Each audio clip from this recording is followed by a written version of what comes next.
Nginibingelele ngiphinde ngamukele kuyona i-channel yami ehamba phambili inkesi igama lami nguMfezeko uNtuthuko wakhumalo bathi la sibona amagumede mawuthi usemusha kule channel ngicela wenze sure ukuthi uyasubscribe ungakhohlwa ukhomenta nokulike nokushare bafethu udaba engifisa silibheke lapha nodaba oluthinta intokazi yakwamchunu intokazi lenkandla emahlathi amnyama usisi okanye udade wabo kangizwe lapha udade wabo kangizwe uphumele ubala lapha kwelinye lamaphephandaba isolezwe ukuthi lapha uMthandeni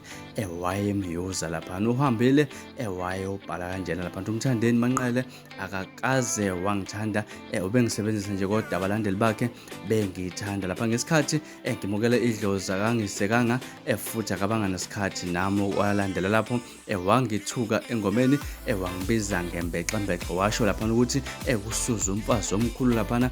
kusuze imbexembexe ngiyazi ukuthi wayesho kimi lapha ngamqonda ngambuza ukuthi ungithukelani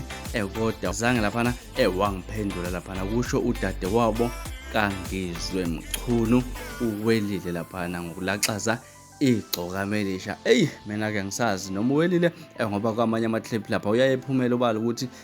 nakayeke aphinde abuyele lapha kwa Blue Nation kodwa futhi aphinde futhi asho ukuthi usengalena kwa Red Nation futhi yabona nje into iyadida indaba kawelile